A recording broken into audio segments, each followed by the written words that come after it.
Hi, everyone, and welcome to another episode of Spiritual Waffle. I'm Sarah. And I'm Jess.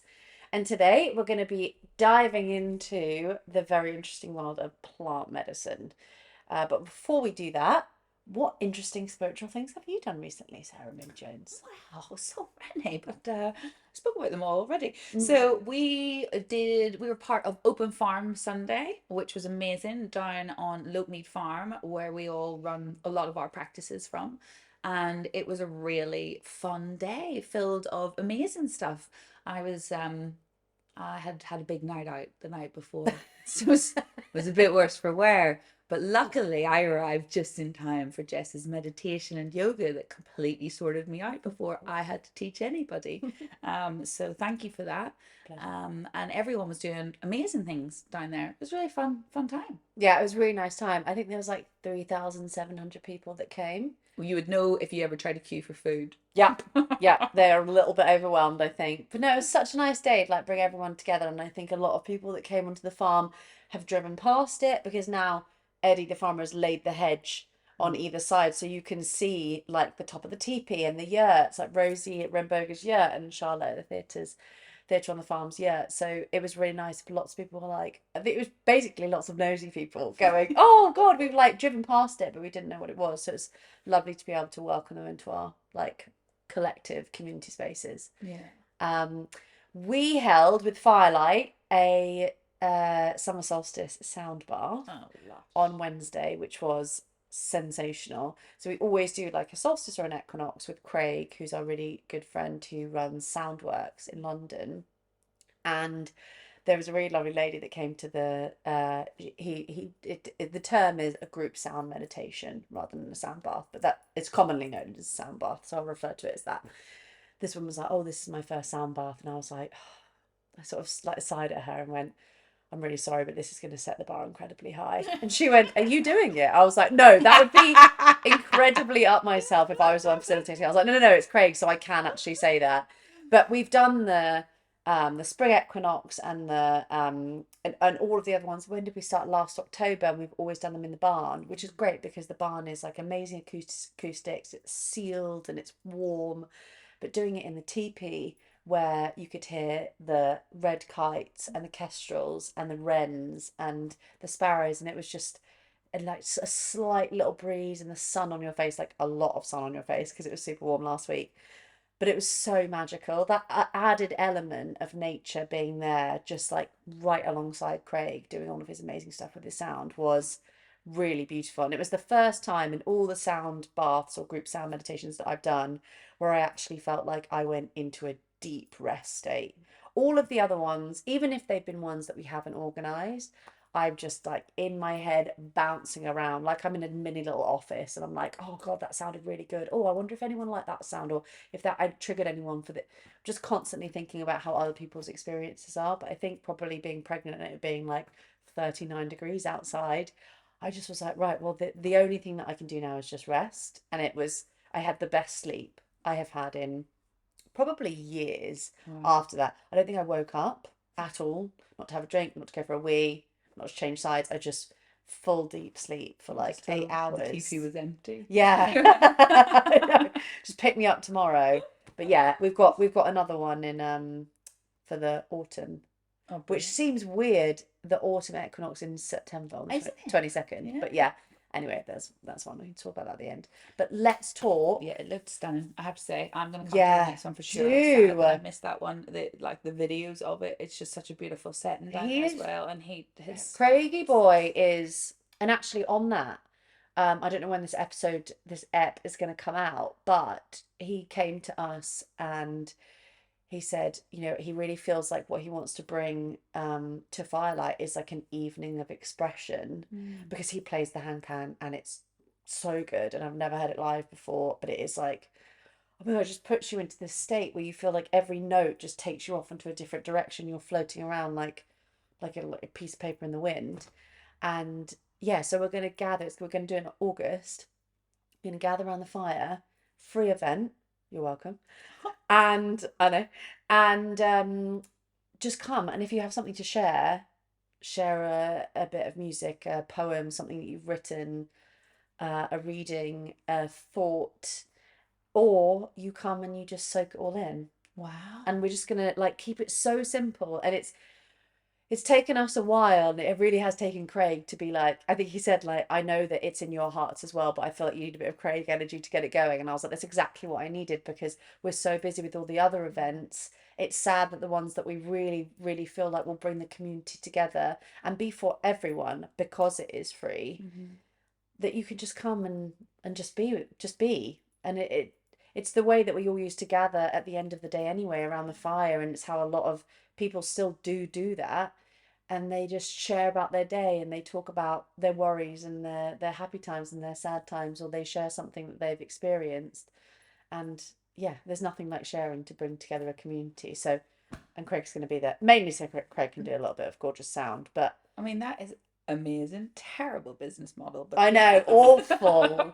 but We are, actually, yeah, it's not going to be incredible. super sustainable, but if we Mm. can, if it helps improve our community, and that community then feels confident to try other things and come to a sound bath and come to a yoga sunset DJ rose thing, or come to a ceremony with a sweat lodge, or whatever it is, then we'll consider that as a really, yeah, a really good thing. And it's a little bit selfish as well, like most of the events that we do.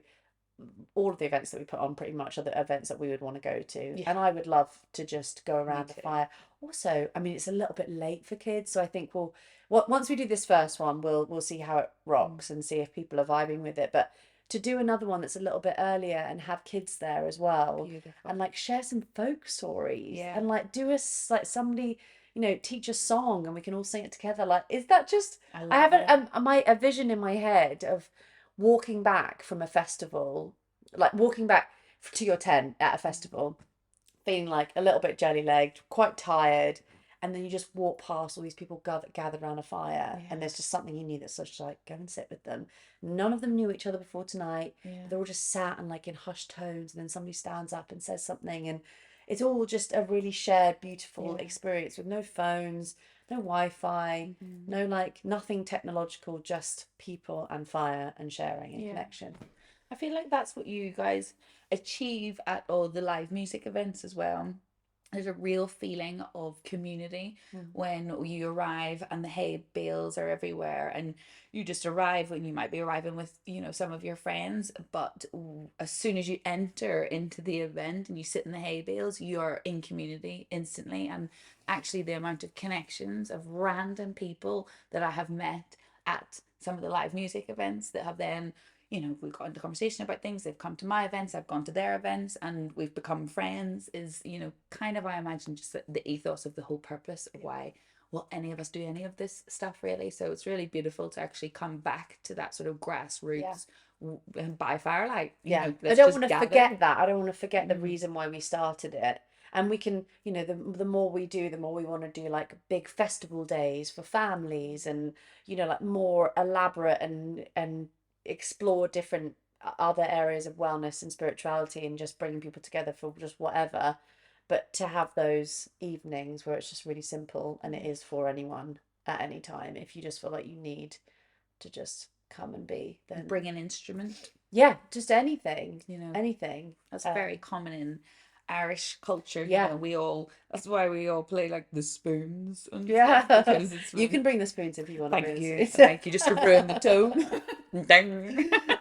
Come on, Craig. I'll be your sidekick. Yeah, But yeah, it's a beautiful idea. great. I'm there, bells on. Right, should we talk about plant medicine then? Let's. Fantastic. So we are not, let's do like a caveat for this. We are not experts in plant medicine. And what we decided before we hit record is that we're going to talk about mainly just an overview of the plant medicine that we know, and then our experience.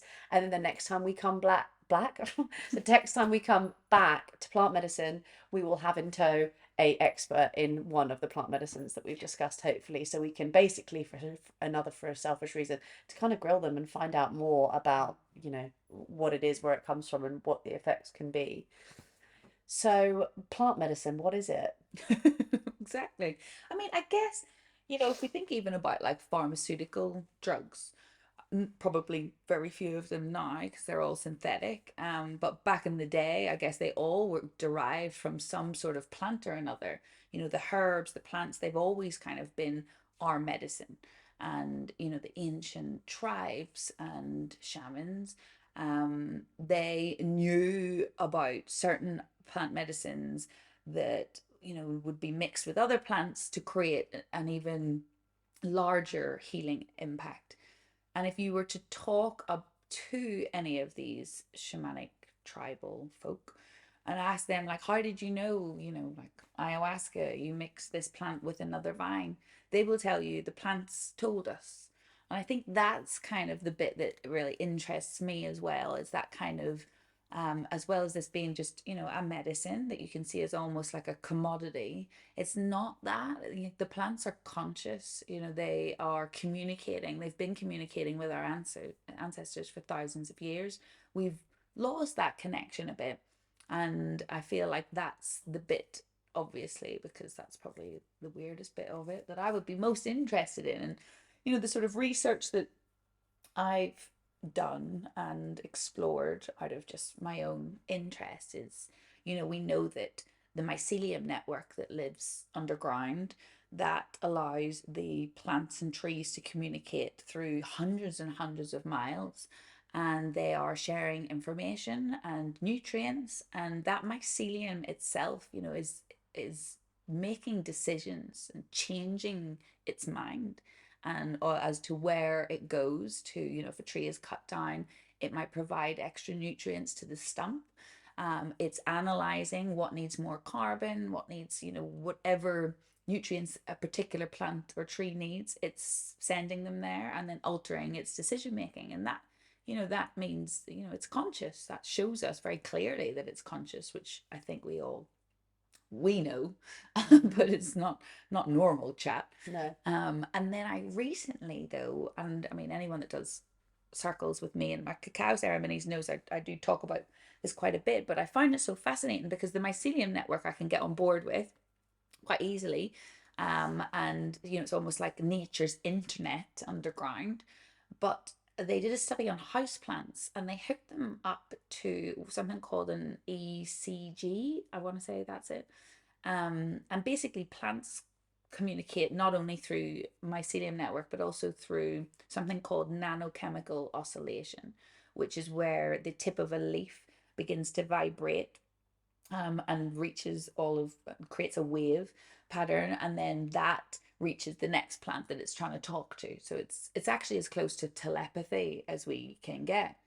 And again, we think we're like the genius species on the planet. Nope. But when they did these tests, they were testing the plant's reactions to its owners and the presence of its owners, and they found that the houseplants were reacting like an excited puppy when their owners, like, came home, probably, wanted to be watered or whatever it is. Don't know how excited my houseplants get. Like, oh, we're like, oh god, she's back again. Where's the other guy that actually feeds us? I've heard that your plants, does it say that your plants can tell when you're 2 kilometers away from home? Yeah, literally. So I said that to someone, they were like, that is absolutely not true. So honestly, I've genuinely read it that it's a scientific study, because everybody needs scientific studies to prove anything that's real anymore. Yeah. But I mean, it does give you some gravitas to know that is genuinely true. So it's like that excited puppy reaction, but when you get within 2 kilometers, and we're talking about a houseplant, it's not even in the ground. Like, it's cut off from the whole of the network, and yet it's like incredibly intelligent. So I think that's just like where, the beginning of sort of plant medicine is, of course, if these, plants are talking to each other, and if you are in tune with nature enough and yourself and your energies, then you have all of those receptors available to also receive that information from the plants too. And what different types of, I'm asking you this question because I feel like you know a bit more than me, different types of plant medicine that we know. So mushrooms, psilocybin magic mushrooms, cacao, yeah, something I have every morning, cannabis, ayahuasca. Is ayahuasca, I think the answer is no, the ayahuasca is not the same as that other one. You've got Cambo as well, Happy. Yeah, Um, happy. Let's talk about and happy. then there's another There's one is it from a Mexican, derives from Mexican frog cactus. tradition. Maybe it is from a cactus Mm. though. Peyote. Peyote. Yes, peyote. Yeah. Yeah, that Which kind. is a more of a masculine energy, I've heard, than the grandmother Aya. So it's sort of a different vibe. But Oh, let's start with cacao, okay. and what we know about Yeah. cacao. I guess my relationship with cacao first started at somebody else's ceremony, having never done anything with cacao. And I had quite a profound experience on that sort of journey. And then have been working with cacao ever since then in pretty much every circle I ever do. I'll try and wang in cacao to, pretty much anything and drink it on the daily. And When do you drink it in the morning? I've actually changed now and I do it in the afternoon. I do it just before, like usually half an hour before school pickup, where I've been busy, and then I sit down for half an hour and I'll do have my moment then. Um, and cacao is incredible. I mean, we all know chocolate, and we know that like when we're feeling emotional or we have PMT, we reach for a bar of chocolate. And I think that's our body's like intuition, knowing that this can potentially help heal us. But obviously, Western chocolate has been kind of bastardized, for want of a better word, and I don't think it contains any healing properties anymore. And cacao comes, well, the ancient Incas, the Mayans, all the indigenous tribes, they used to call it like the food of the gods, and they would trade with it as opposed to gold. And they used it. I think actually the idea of a cacao ceremony is a relatively modern thing. And I feel like it's more Western than it Mm-hmm. is, because the people where the cacao is naturally occurring, they kind of do it anyway Yeah. as they're drinking it. They Yeah. don't, like, we need to sit down in a circle, Mm-hmm. everybody be quiet, we need to ground, we need to meditate, we need to connect together, then connect with the cacao, and then continue on with our ceremony. But when Greg and I went to Guatemala, we actually, like, it's the only regret of my life, which I consider quite lucky, that we didn't know about cacao when we went to Guatemala, because this was 10 years ago. So this was before like everything started for us. Um, but there, even then, I don't remember seeing any cacao ceremony Mm-hmm. that is sort of being sold. But there wasn't any cacao ceremonies, not like now where every sound bath, women's circle, Mm-hmm. any sort of wellness or spiritual like gathering seems to have cacao, and it is done in a ceremonial, ritualistic way. Yeah. I think they used it for like bigger ceremonies. They drank cacao as a way of grounding. They also used it for conflict because it's a heart opening medicine and it unblocks any emotional trauma or stagnation that you have around the heart and helps heal any wounds. I think they used it to resolve conflict between people in the tribe and also them themselves. And they would also, the tribal life is very ceremonial anyway. So I think they always used cacao in a ceremony, but it wasn't a cacao ceremony. And actually, and I know, I wish I could remember his name. It's like some guy called Dave or something that like just that was working a lot with cacao out in South America. And cacao told him to bring it back to the West and to sort of begin these cacao ceremonies, probably as the sort of first way to bring the West back into their true nature and their sort of old ancient ways of being. Um, but yeah, I find that it is, I mean, it also has like loads of really amazing qualities, Yeah, you it's know. very antioxidant Yeah, qualities, isn't it? loads Yeah. of minerals and magnesium. It's got theobromine. It's a mild stimulant that can be used to treat depression. And they've actually done some studies, like a 30-day thing I was part of at some point as well, of getting people off antidepressants and just drinking cacao because it increases your serotonin levels, has flavonols, so it increases concentration, focus, anandamide, which is like a bliss chemical that can induce euphoria. But it But doesn't then give you the like no, caffeine, like because don't it get does. too overexcited. I No, no, think when I no. heard It that, gives I you was like like, a lit. yeah, when I can't drink caffeine. I can't drink a cup of coffee because I go like whoop-de-doo. But cacao, sort of like 20 grams, I'm good. Mm-hmm. It's the perfect amount for me. Yeah. And also, Same all effect. plant medicine has like a purge. And with cacao, it's a nice, gentle through tears, although it can also be through, yawning, burping, and farting. Yeah. That's also a thing, but at least it's not too severe. Yeah, you're not Like, going to throw up on yeah, yourself straight afterwards. yeah. Mm. So yeah, I love it. I love it too. I saw a woman at Medicine Festival and she had 4 cacao tattoos in gradient on them ripening. Wow. So it starts off with like a really, really green, I would presume, like unripened cacao, and then it slowly. And I always remember that, and I was just like, that is an amazing tattoo. But yeah, cacao, love it, Here for it. love it. And actually, I get my cacao from a company called Nature's Joint, which I Oh. think are Irish, maybe. But anyway, they're fantastic. So I used to use Cacao Love, and big shout out to Gavin because he has always been amazing. And it is important to source, a ceremonial cacao. Oh, you need to know B, where it's come from as yeah, well. because That they're the supporting West the has got tribes. involved. It's now being farmed within an inch of its life, so Yeah. it has to be being grown sustainably and in alignment.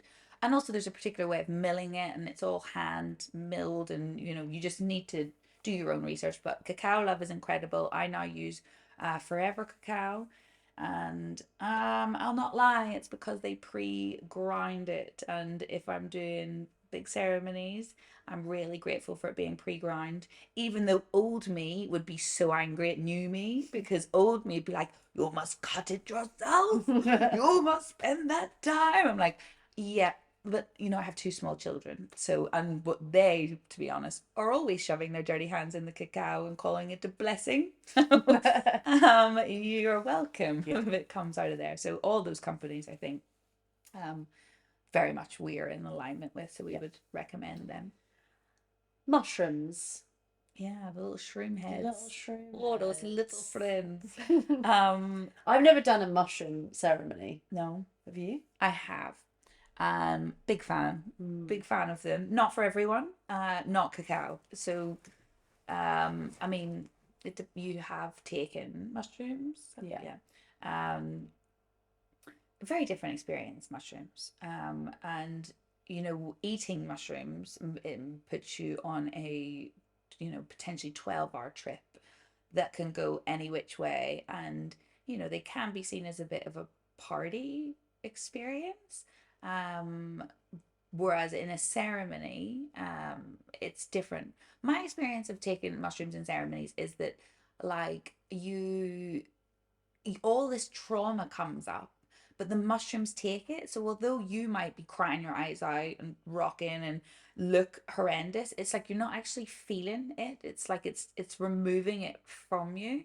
And then I always find then at the end, what it gifts you back is this joyous, fun, dancing experience, so many laughs, and it really gives you the giggles anyway. And I think that's what I love about mushrooms. Like, for so long, I'm obviously Scorpio as well, so I'm like all in the shadows and all the hard, deep work and uncovering all the shadows and the self-loathing and trying to heal all of the big wounds through growing, through suffering essentially. Whereas I find, like, with mushrooms, it's like, oh no, you can heal just through laughing. Like, here, have this, have a good time, heal and enjoy. So I very much enjoy them.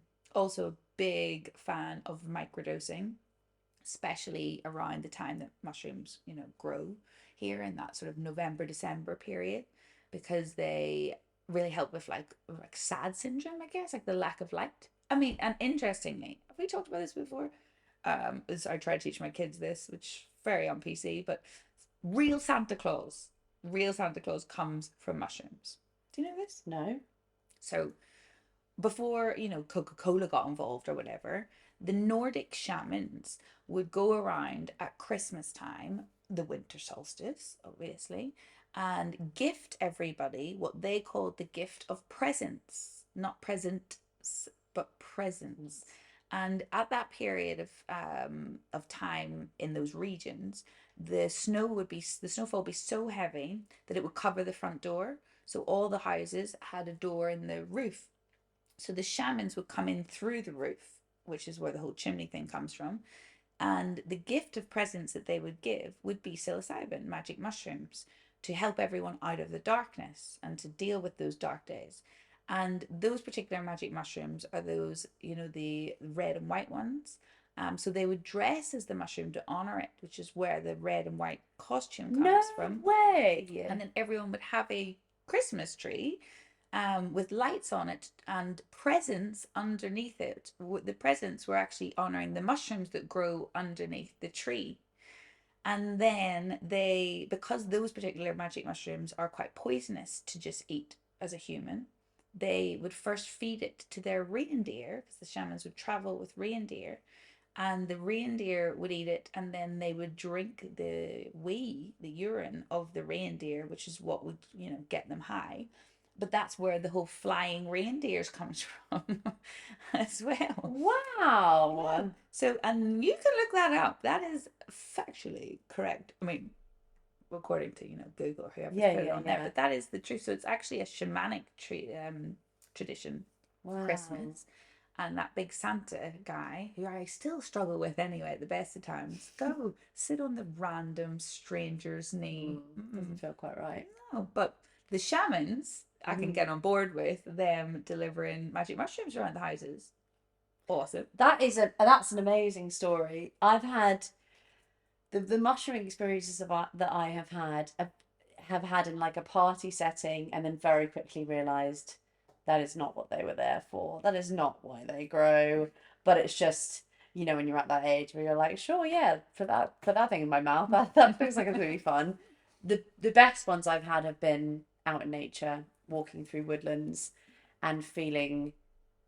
I think I've done them when I'm feeling a bit disconnected, and I've needed connection with nature, or with the person that I'm with, or just connection as a whole. And it does just make you super giggly. Well, I think it depends what mushroom you have, but and how big your dose is. But yeah, being giggly and just feeling like a child, everything being really hilarious. And also it like cracks open your brain in terms of your imagination. When you think you're looking up at a tree, and if a child looked up at a tree, the branch on the tree, the child would just be like, that tree is waving at me. And then when you take mushrooms and you see the tree is straight up waving at you, the kid doesn't think that's weird, because the kid is just in its imagination, just believing everything it's seeing all the time. Whereas humans, we just have to rationalize and put everything into boxes and just know that that's like obviously not happened, because the tree is not the tree is not real, but the tree is not it's not waving at me, but it actually is. Yeah. And just like lying on a forest floor or a woodland floor and just looking up. And it's the aliveness of everything that you see. The colours. Yeah. And like every leaf, you'll see every vein. Oh my God. But then you look at a leaf and you look at your hand and you're like, well, we are one. Yeah. And then you're in awe. I remember just like staring at like my middle finger for ages, being like, wow, look at that guy. Like, that's amazing. Holy shit. How have I not like just... And we lose the awe. I'm reading a great book at the moment, actually, which I'm going to recommend to you right now. It's called Losing Eden. Oh, you read it? it? I started reading that other one that you recommended. Outrageous Openness by Tasha Silver. Absolutely love it. That's a reco. Losing Eden. What is her name? I want to say Jackie Morris, but I feel like that's because that was my maiden name. Maybe it's not. It's not Jackie Wilson. Anyway, Jackie something. Cook. Lucy Cook. Not a Jackie at all. Losing Eden talks about the power of awe and how kids have it naturally, like with so many things, and then we just lose it when we get older. And actually, being in a state of awe is something that can happen loads of moments throughout the day, but because we're so busy and in our houses, and we're spending like 95% in our houses, where we're not particularly going to find like the corner of a cupboard, we're not going to be in awe by that for like 10 minutes, are we? But if we go outside into nature and we find a butterfly or a caterpillar or anything, a flower, being in those states of awe, like the physiological effects it has on us, that lowers blood pressure, lowers cortisol, raises your happy hormones, balances your hormones, it's like you flourish and you bloom, and you can do that all the time if you take time to stop and really look. But microdosing and taking mushrooms in a controlled and like a very researched and understanding way, when you're in nature, you're just, it's awe after awe after awe. I remember doing it in the New Forest, and me and my husband had to go back to the exact point, which we never thought we'd be able to find, because it was so overwhelming. It felt like I was in flipping Jumanji, and I was like, is this actually happening? This is actually happening. That then months later we went back with the kids without any mushrooms for anyone's question, to find that same place. And that was actually really special because we did find it. I don't know how, because Dylan's like, the New Forest is massive, you're never going to find it. I was like, ah, I am a secret sat nav in my brain. And we found it, and it was exactly the same, all slightly with less colors, that bring it. But I feel like the awe was still there because the medicine was still in us, and so we were still able to connect to that. I mean, we still would have been like, oh my god, this is beautiful, the New Forest, but there was something that had been opened, some extra bit of like, wow, this is where we were, this is insane, it is insane, there are wild horses running beside me, and there's still beautiful colors. So I feel like it leaves this medicine in you, it leaves that sense of awe and wonder, and you feel great. From my experience, I know not everybody feels great when they dabble with mushrooms at all, and you should definitely do your own research and take your own safeguarding. Yeah, this is not an episode where we are saying take mushrooms, ayahuasca, like all of that sort of stuff. If you're interested, do the research and seek out somebody for advice. And but just this is just it's not ours, because we don't know that very much. But yeah, I've always felt so good afterwards. Like unlike other things, like even alcohol, spacious, and renewed, and like, and actually, if you ever watch Fantastic Fungi, yes, great documentary on mushrooms, and actually helps understand the fact that mushrooms are one of the only thing to regrow like neurotransmitters in your brain, like help with dementia, Alzheimer's. Like, it actually regrows your brain. Never mind the experiment they do with the oil slick, where they put chemicals and chemicals on oil slicks to see if it will remove it, and they put it under some tarp, and then they also put just some mushroom spores under on an oil slick and put it under tarp. Come back like a few weeks later, one chemical has reduced the oil slick slightly, one has done absolutely nothing. The mushrooms, the spores, have removed the oil slick entirely, created and built and grown a whole oasis of like wildlife under the tarp. And they take all the bad, and they don't just remove it, but they recreate with it something beautiful and wonderful. And I mean, that's what they're doing in the soil, mushrooms anyway, and the spores they're taking the mulch, and then they create it into nutrients and abundance, really. And I think that just really resonates with me, because I feel like that's what they do inside me, and they leave this high for quite a considerable amount of time afterwards. Yeah, and I just don't think you can use the word coincidence for the fact that mushrooms grow around November, like October, November, at a time where we are going into hibernation, and we need more awe and more joy and more connection, because we can't spend as much time outside as we would in the summer. Like, we don't need mushrooms in the summer. We've got the sun, we've got the flowers, we've got the plants, we've got the birds, we've got the bees, we've got everything in abundance. We need it when we're coming into winter, at that exact time, not halfway through the winter, not at the end, not in autumn, where stuff, changes and the beautiful colours, and it's telling you to release, but you're not going to hibernation just yet. It's just kind of a really calm and slow release, and letting go of that whatever energy you need to. It comes at the exact right time, and they're just it's not a coincidence. So many things like that happen in nature, where stuff is grown, fruit is grown, that is at a time where it is naturally depleting in our systems. Like, the vitamins are naturally lower because of sunlight or because of the weather. Like, cue a blackberry to pop up and give you the exact vitamin that you need at that time. So I don't think it's coincidence. Mushrooms are completely magic. I think the best thing you can do is forage for them.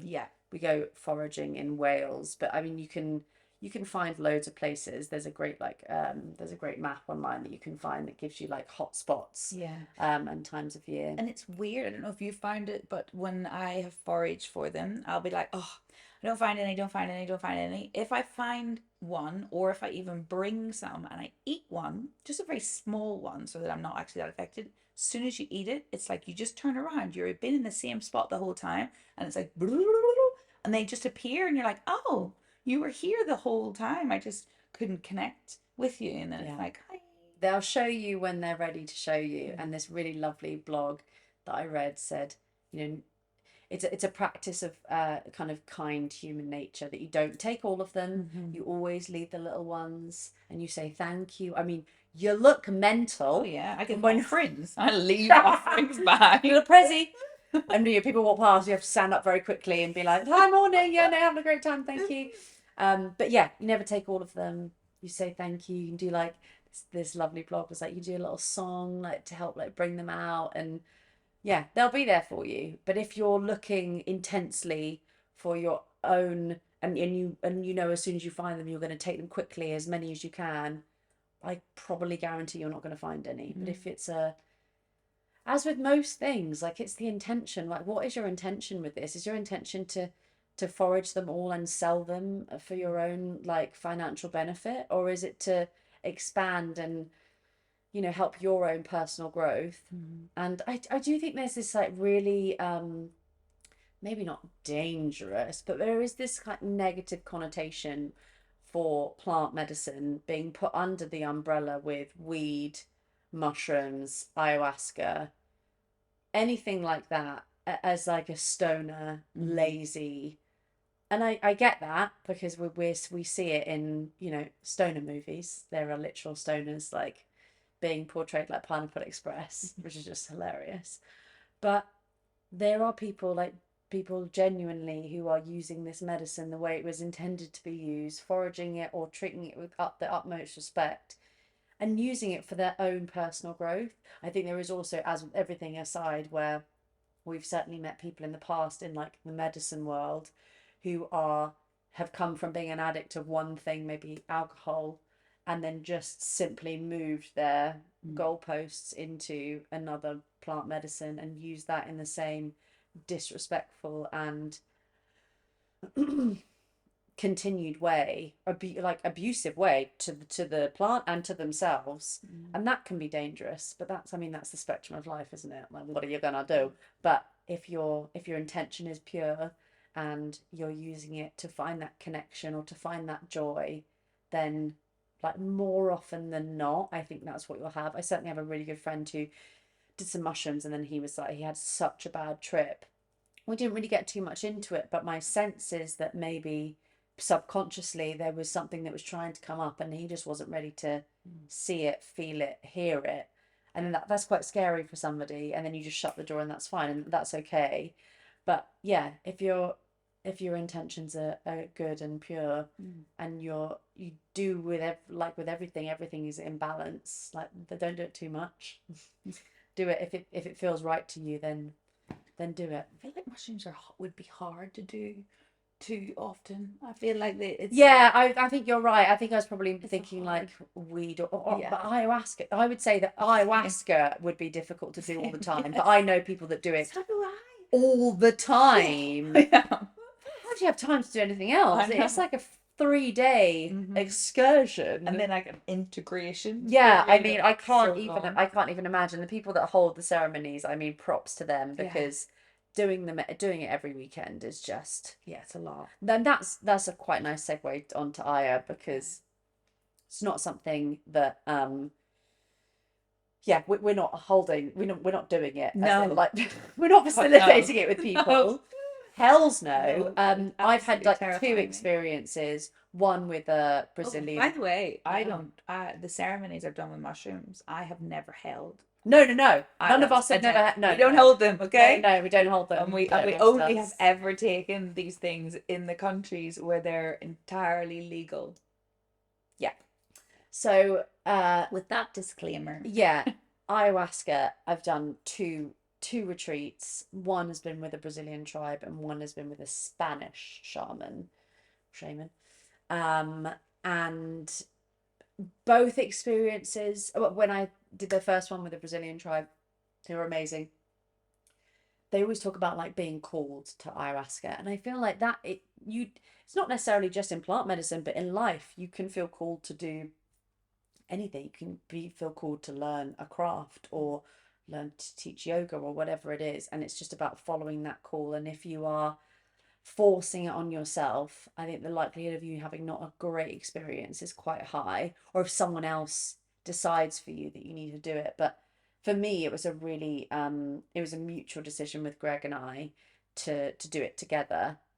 And actually, I would somebody asked me the other day, like, would you recommend doing it with your partner? So for me, and I can only judge it from myself and my own personal experience, it was excellent because it was so overwhelming for me that to have Greg there, and it didn't ruin his experience, but it could have done, because during when you're sat with the tribe and you've taken the medicine, you are sort of instructed to not really make eye contact with other people. It's not anyone else. It's not a group. Just because you're doing it in a group, it's not a group medicine. Like, you're all there to like hold each other and support each other in a way in the integration and beforehand. But when you're in it, it's very much you and the medicine, and that is it. That's all that matters. So I remember, so Greg and I had both taken a cup, and they'd said, if it's your first time, then come up first and we'll give you a slightly smaller one. Took our cup, went and sit back. It's like black, thick liquid. Swamp Like, I water. could It's so still gross. taste No. it in the back of my throat. I know it so well. Not because I've done it lots, just because it's such a visceral reaction to what it's like. But you just kind of sit down, and then what you just have to sit with it.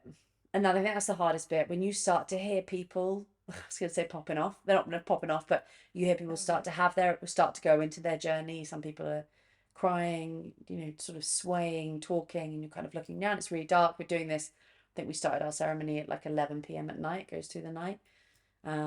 You're surrounded by lots of people you've never met before. You're in a place that you really don't know. It's not familiar to you at all, and you can just hear people.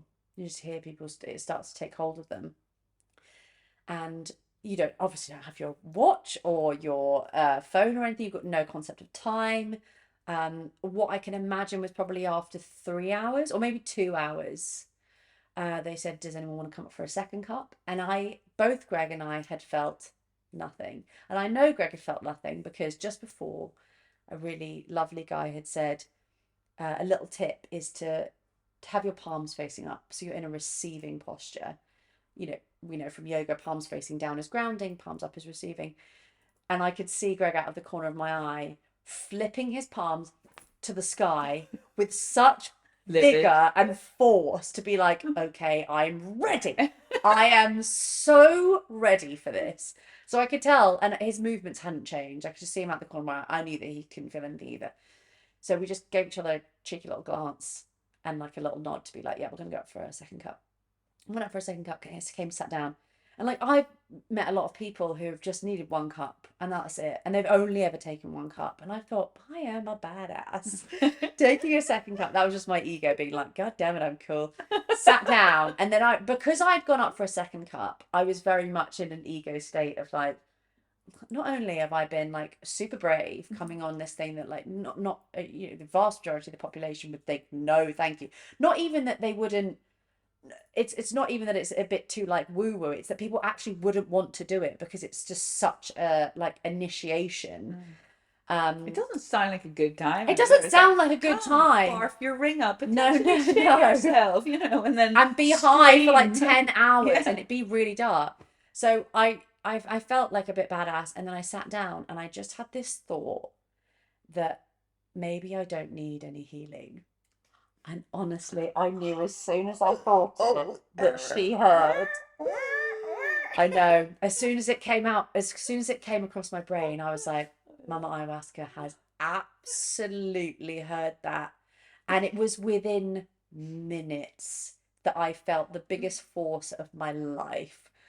What I felt like happened is I fell back into a universe that was filled with geometric shapes, colours, wind, and it was everywhere. You know how like when you're looking in front of you, you can see your peripheries are like, maybe what's half of 360? 190? 180? 180. my pregnancy brain, 180. Mm. I felt like I could see 360 view, and there was no space for me to breathe. Everything, it was just so, the most overwhelming feeling I've ever felt. It was the most intense thing ever, and it was just everything, geometric shapes and colors and lights, and I couldn't catch my breath. And Greg, I spoke to him afterwards, he looked over at me, my eyes had rolled into the back of my head. I was lying all the way back, and you should really try and like sit up. And I like came round after a while, and I knew that I needed my sick bucket, couldn't find it, just thought, fuck it, I'm just gonna have to be sit down myself, because I couldn't even move my limbs. I'm really selling it to this, people. I couldn't move anything. It was, the whole feeling was so overwhelming that I couldn't do a basic bodily function of focus on my breath. And I knew that one of my friends had given me like a little lavender pouch, and they'd said like, if you're struggling to ground and you can't like tap yourself or look at a candle, grab the lavender, because that's a really strong sense. Couldn't find that, couldn't even use my hand to reach for a lavender. Wouldn't even know where it was. It was paralyzing. And that, I believe, was Mama Ayahuasca being like, don't fucking test me. How dare you? And you've come here to have this ancient medicine with these people, with this tribe, and think that you don't need to learn anything? Are you high already? Have you already come to this retreat high?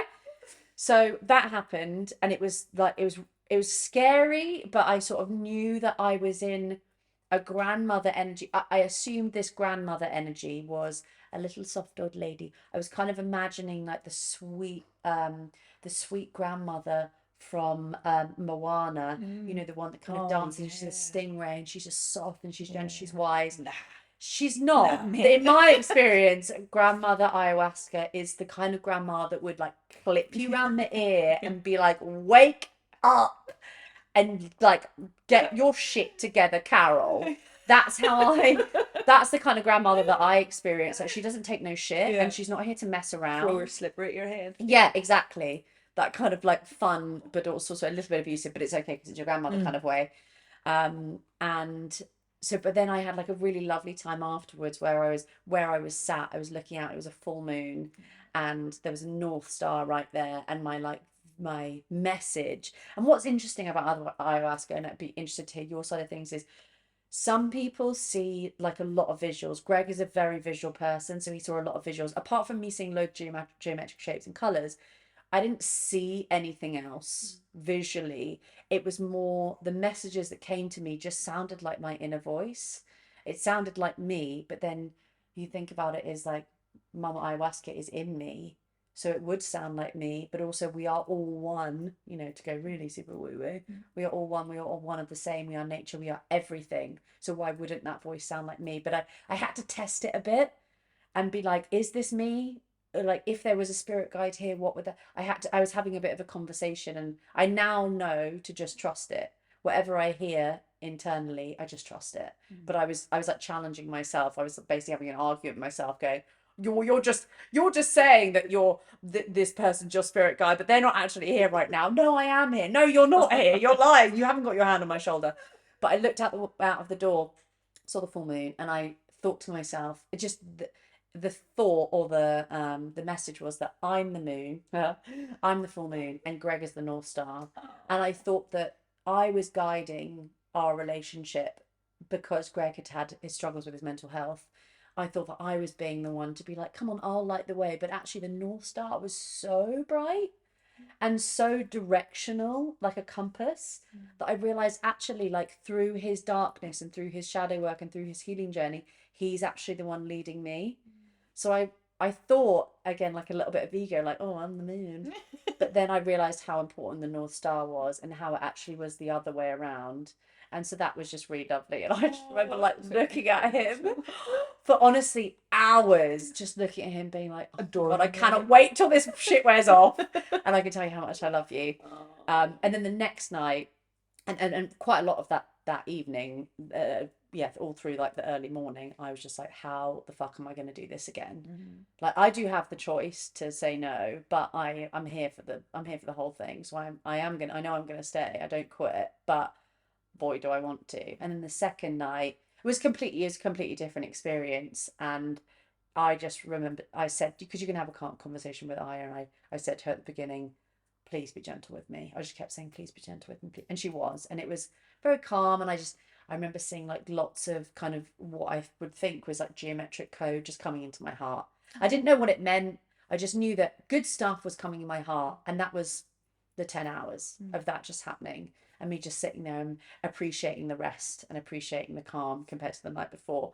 But Greg, interestingly, actually, when we get the boys on, we'll get him to, because he had just like he maybe had like 10 lessons. Wow. Very visual, very visceral. He wouldn't be able to move on to the next lesson unless he had worked out what the message was. Wow. And then everything would like shatter, and then it would recreate into a different scene.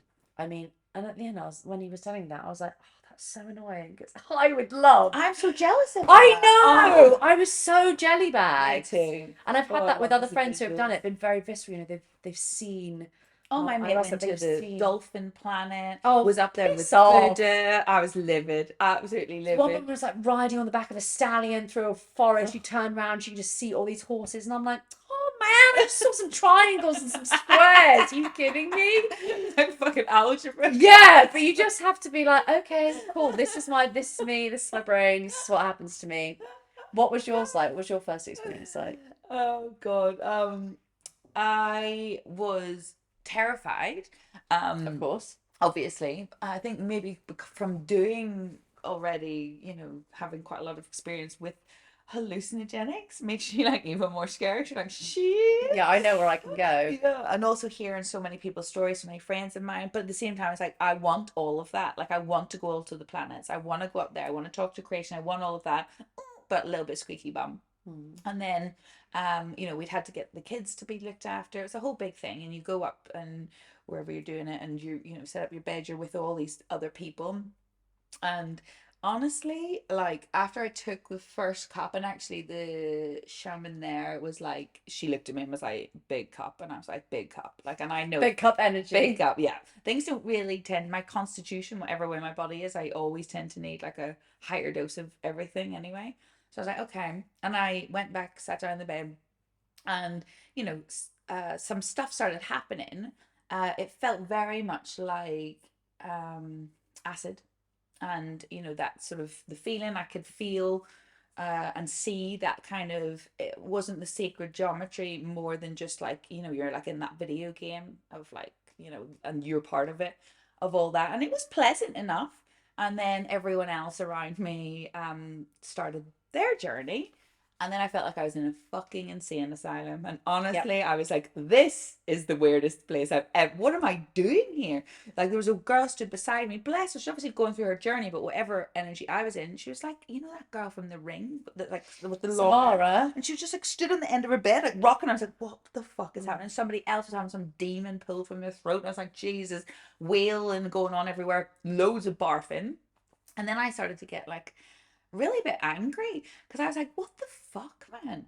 And I was looking, Dylan, my husband was also there. He was on the other side of the room. They split the men and women.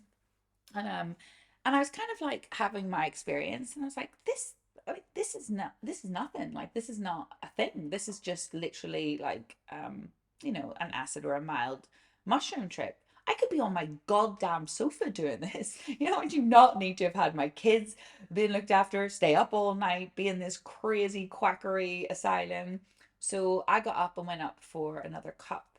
And as I was going up, I was very much like my sort of teenage self, like this stroppy little fucking teenager that was a bit livid and was a bit like, oh, you guys are all a load of bullshitters. This is ridiculous. And like, you're making such a big song and dance. We're all wearing white. Like, it's so unnecessary for, like, for what I thought it was in comparison.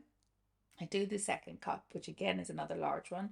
And just as I turn around from like the altar to go back to my bed, instantly what hits me is that my intention with the first cup had been, can I please have a soft and gentle introduction to you, grandmother Ayahuasca?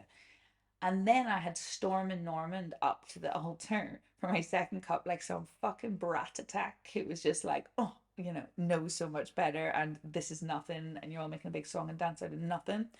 And literally, I barely made it back to my bed before she just clean swiped the legs out of me. I was completely paralyzed. I was like that intensity was like times 1,000 of the same sort of thing. I could feel the medicine like traveling up like a snake, like up my legs, and like taking over each bit of my body. It was such a physical feeling.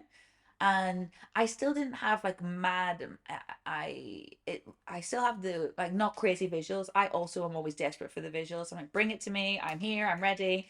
And it doesn't happen to me in that same way. It was very mushroomy, you know. I Everything was vibrating. I could see the connection of everything. Everything was kind of turning into one.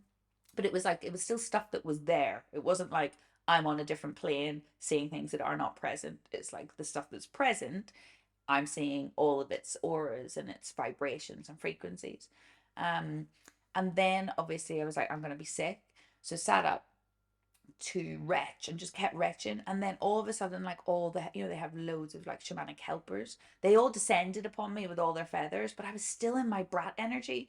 And I was like, fuck off. Like all of you, like fuck off. I'm fine. Like if I want to be sick, I'll be sick. I want to cry, like leave me. There's loads of other people for you to look after. I'm good. And you know, eventually the lessons of all that, like I really struggle to ask for help, really struggle. um and have that kind of, you know, feel of you're a failure if you ask for help. But I was being a bitch at the time. Like I was, must have thought, like I literally at one point told one of them to fuck off because she was sat on my bed behind my back rubbing my back, and it was making me feel even sicker. And I was like and also she was like in my spot where I wanted to lie down, so I was like, fuck off. Like, oh, honestly I feel so embarrassed. So I was going through this whole brat thing. And then eventually, like, I couldn't be sick. And then I lay down and was like, oh, thanks. Oh, you've gone there, have you? And I was like, oh, brilliant. So I am literally about to shit myself, but you've also rendered me completely incapable of moving my body. How the fuck do we get around this one? And I knew like the toilet was down over, like it may as well have been on the moon. Because I was like, how do we do this? And then I kind of started to laugh to myself, and I was like, okay, well, you're probably just gonna have to shit yourself here.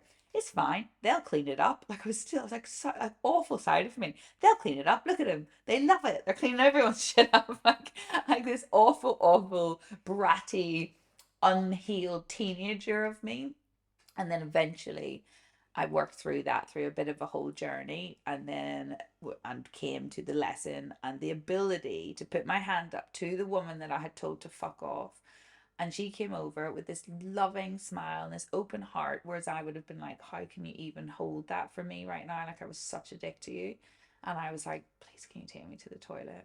And she kind of, with my arm over her, helped me waddle. And she was like, of course. And they were all still so full of love. And I felt so much shame, but also like the release of shame, where it was like, I can't believe I was such a dick to everybody. And then when I came back from that toilet experience, then I Toilet which experience. we never need to talk about that. No, no, we No never one, do. Say no, no more. no. And that was, you know, like another insane asylum also, because there's Oh. other people in this toilet experience. But then I came back, and then there was like some other lessons. At one point, I remember being acutely aware that I was wailing my head off, like crying hysterically. But I was like, "What are you crying for? Like, is that you? That is you crying?" And like, and like, kind of digging around in my subconscious, trying to find the reason. I was like, "What is this all about?" A little disconnected from it, and I was like, "Oh, okay." And it was like some feelings of loneliness and loss and rejection from childhood, and then as soon as I identified them, they kind of started to heal and change and more. Oh my god.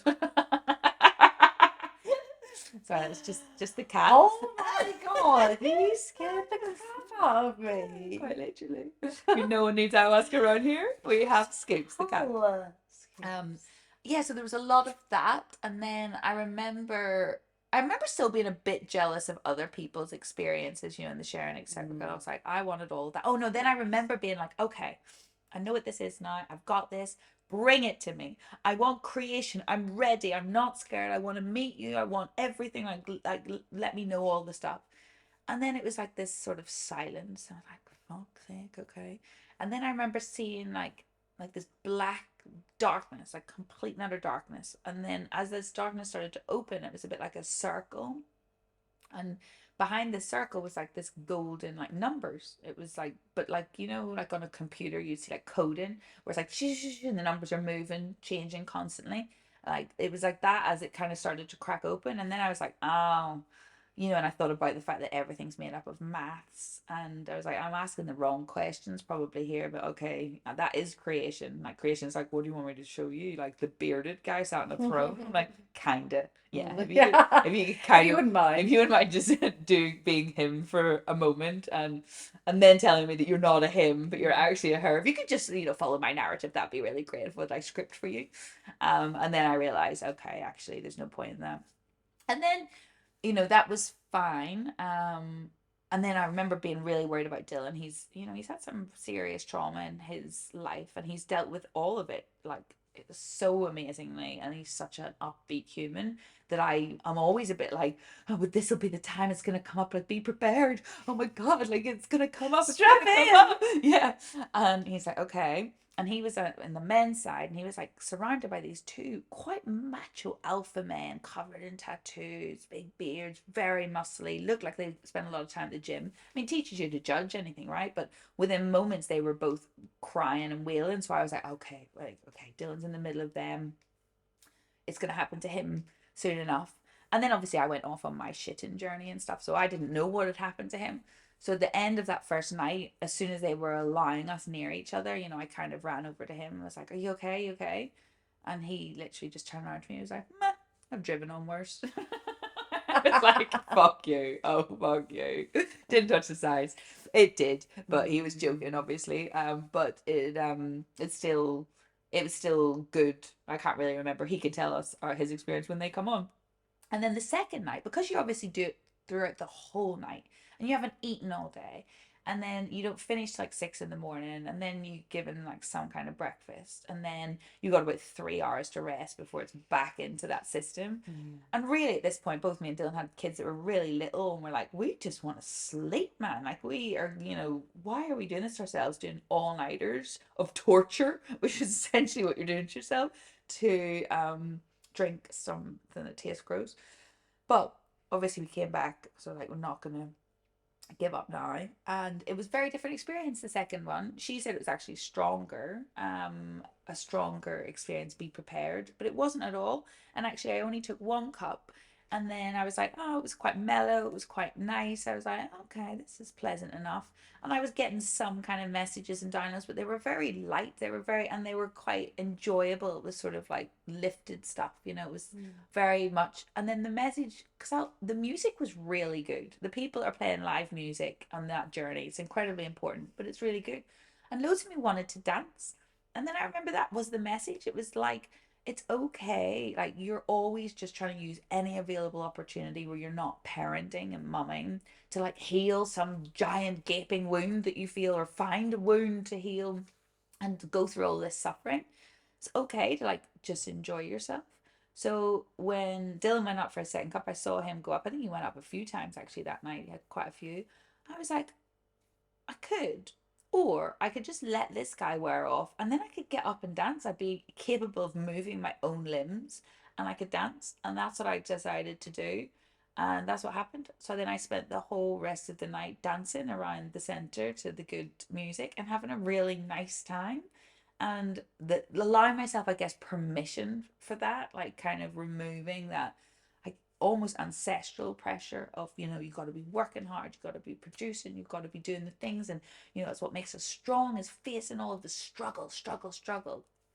So it was very healing in many ways, but it also wasn't, what I wanted as well, because I was like, come on, let's blast off. Let's fucking go. Mm-mm. And it did fucking go, but it didn't go to where I was trying to direct It it. never does it? No. And I don't know anyone that's like, here is my intention for my medicine journey, and yeah, that's pretty much what I got. Like, I know people who've gotten clarity and answers from things, but I often, our shaman said to us that the work will continue when you leave this retreat.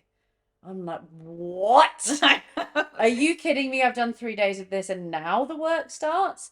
But I really took that, and then it took a really long time and quite a slow process for the integration. And what I took from my first retreat experience was one of the main things, apart from the like lovely North Star and the moon, which is just cuteness, um, was that I was never able to sit still in any sort of ceremony, in any sort of reverence, in any moment. I really tried. I really tried. I did my yoga teacher training, I did my meditation training. I would try and sit, but I was it was so forceful for me. I really, really tried too hard. But sitting in ceremony, when you are sitting there for hours, either something happening or everything happening, but you're just sat there on your own, it seems. It was, it really taught me that that's a really positive thing to do. And in order to allow everything to settle and allow the world to stop spinning for just a moment, you can just sit. And I remember what did we find out? We found out some good news. It obviously wasn't that good news because I can't remember what it was. It's last year. Nope, can't remember. But I remember, oh, that was it. I passed my breathwork Oh. teacher training.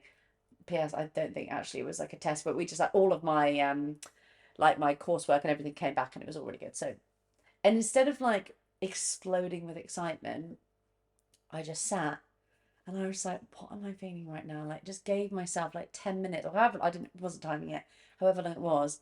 And I would never have done that had it not been for the retreat, because I just, that would not have been a normal reaction for me. I would normally react straight away, go and want to share it, which is really nice. But I needed that moment for me just to sit and remember. And it shows because I remembered the actual sitting down, didn't remember what it actually was, but I remember how I felt and the feeling of like feeling really proud and really excited. But it's very different to my second experience, which was all women, and it was much more of a modern take on it, I would say. The shaman was incredible. She's an amazing woman. All of the women there who were the facilitators and the musicians, there was like a harp. So it wasn't like ancient, like tribal music like I'd heard on the first one. This was, it wasn't modern music either. I can't even describe it. It was just like music from the heavens. It's like a harp, like there was violin at times, drumming, it was all kinds. But on my most profound experience was I was giving birth. I was in labor.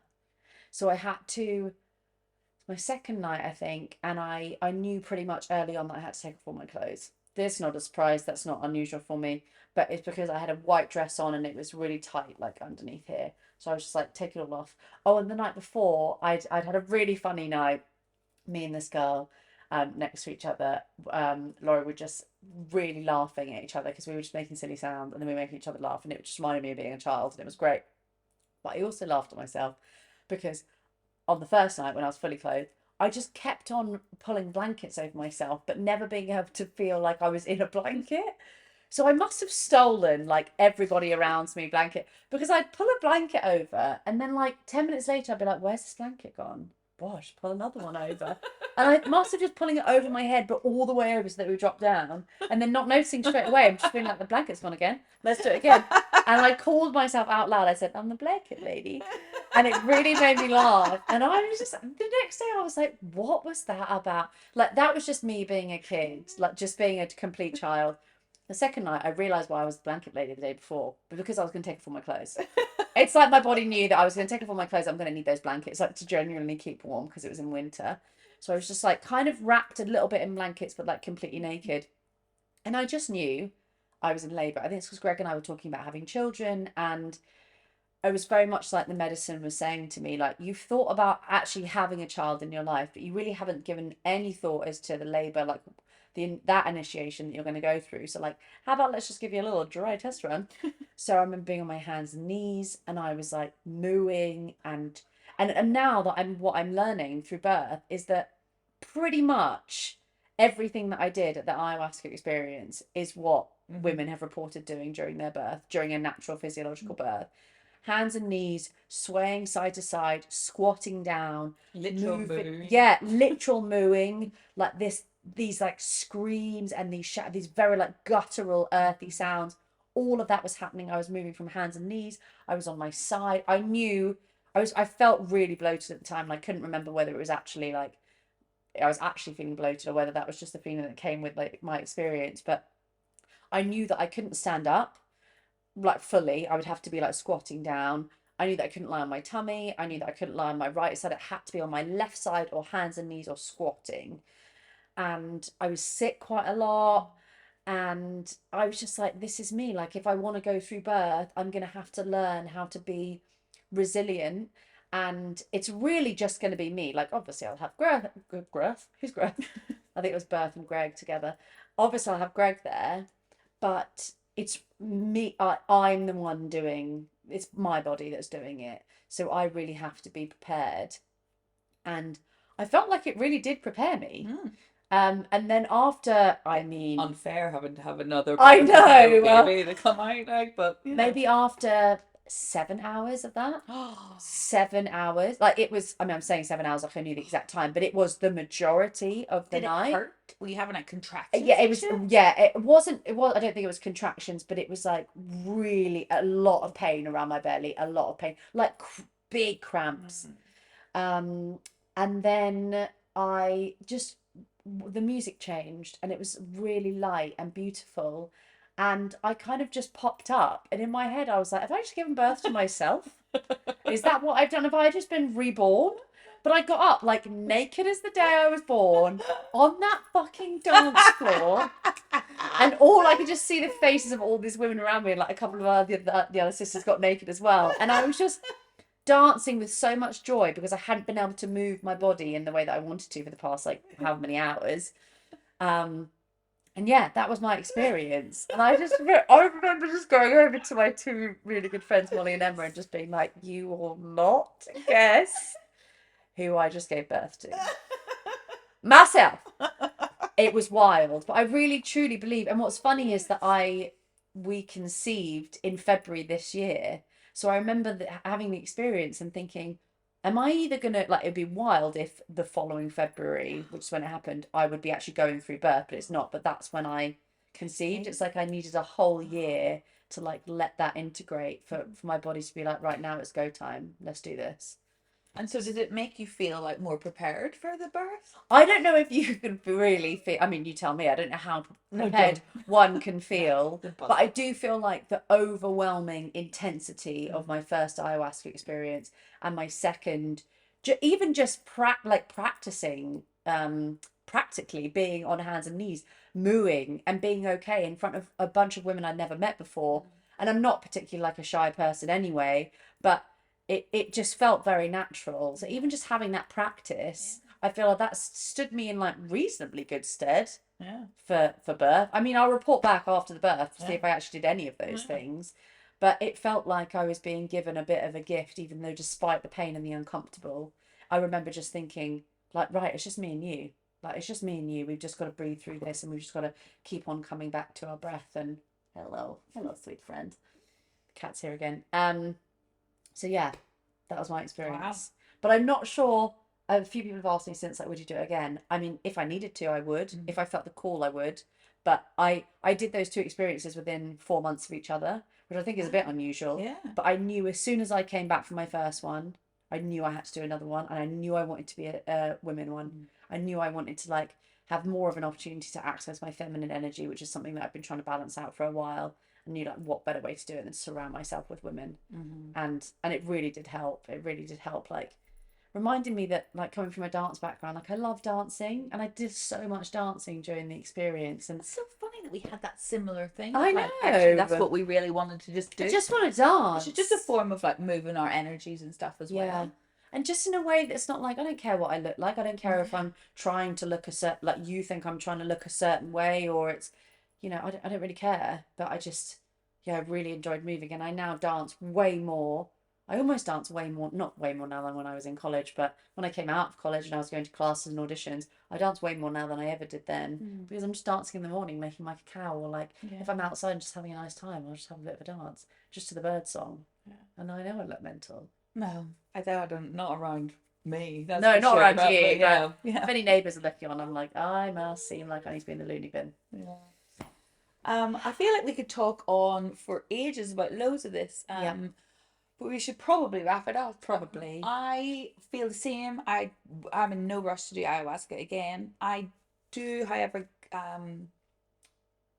smoke DMT. Mhm. And I feel like you get the same, it's not the same, but a similar experience from like, but it only lasts for 6 minutes. There's no barfing and no shitting yourself, which seems like a win. Mhm. Um, but yeah, I'm in no hurry. But if it was to call me again, I would 100% do it. But it's not something that we would highly recommend that. Yes. You will know if you Yeah, need yeah, it. yeah. And The like, call will be strong and it will yeah, just keep on coming and you'll just keep on seeing it until you're like, I felt fine. yeah. I'll do some research. But yeah, as with all of the things we've mentioned, we are not endorsing them. We are just saying our experience. Mm-hmm. And We probably put you off some of those yeah, things as well, exactly. If actually. anything, we put you off. Mm. If you're interested, you can come and talk to us. But like we said, we're not experts in any of the plant medicines. It's just our experience, and it's just amazing to be able to have these things. And I'm very grateful that they are mind expanding. I feel Yeah. like they because in the Western world we don't have any initiations. I Mm. mean, apart from our like getting our period, having a birth, and Mm. menopause. I mean, that's kind of enough. Yeah. But we don't have any like tough initiations to go through, and those, especially the ayahuasca one, really felt like a strong sort of like, right, you're here to learn. Like, let's do the work. It's like facing, like a really